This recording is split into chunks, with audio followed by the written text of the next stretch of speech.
On January 31st, a single word from the legendary Michael Burry, founder of hedge fund Scion Asset Management, sent shockwaves through the investment world. This is the same Burry who made a name for himself by betting against the U.S. housing market, a move that made him a legend and a trailblazer in the world of finance. His boldness and defiance of conventional practices have made him a role model for many. The Big Short, released in 2015, chronicles the remarkable story of Michael Burry, a non-finance expert who saw through the financial and real estate industry's house of cards. He recognized that complex products, linked to mortgages given to vulnerable households and borrowers with poor credit, were being created by bankers and financiers. Burry made a bold move, betting against the subprime mortgage market, earning the nickname Big Short. His prediction turned out to be right, making him a revered figure on Wall Street. He has embraced this oracle-like status, as evident from his Twitter handle, CassandраBC, which may disappoint partygoers and traders seeking risk-taking opportunities. The cryptic message, "Sell," he had been cautioning about a white-collar recession for some time now, and his predictions have come true. The tech industry had experienced a surge during the 2-year COVID-19 lockdown, but last year, to cope with the new economic climate, tech companies had to eliminate almost 100,000 jobs.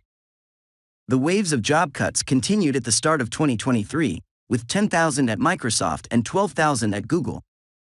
In all, the tech sector has eliminated 85,207 jobs since January, according to data firm layoffs.fi. Burry also recently made a dire prediction that the U.S. economy would fall into recession this year regardless of how the word recession is defined. Economists anticipate a recession, but some of them say that it will not be too severe. Which brings us back to the message that Burry has just sent to investors, a message in line with his pessimism at the start of the year. "Sell," wrote the financier on January 31st on his Twitter account. He didn't say anything more. The investor is accustomed to cryptic messages.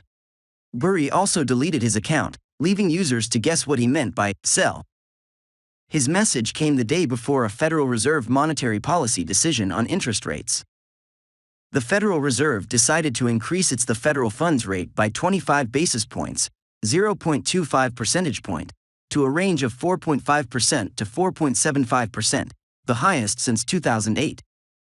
The central bank also said more increases will be needed to bring inflation more closely, and more consistently, towards its 2% target.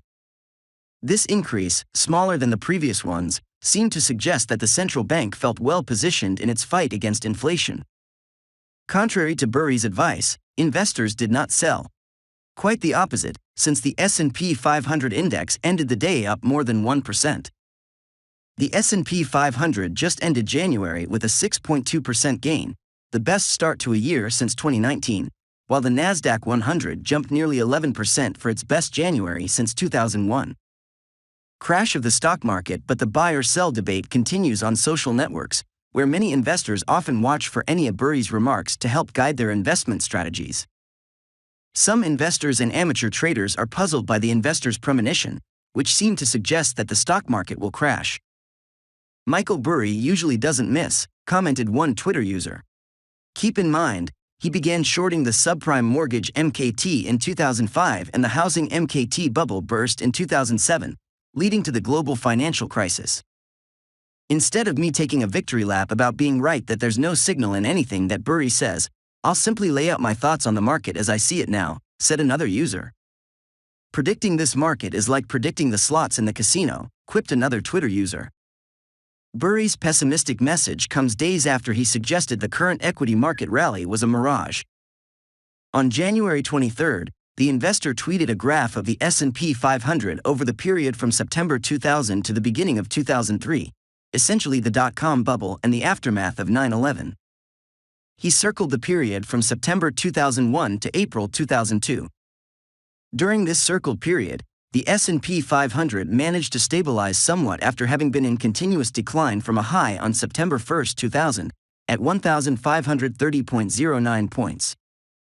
Between September 2001 and April 2002, the S&P 500 managed to rise twice to around 1,178 points and 1,176 points.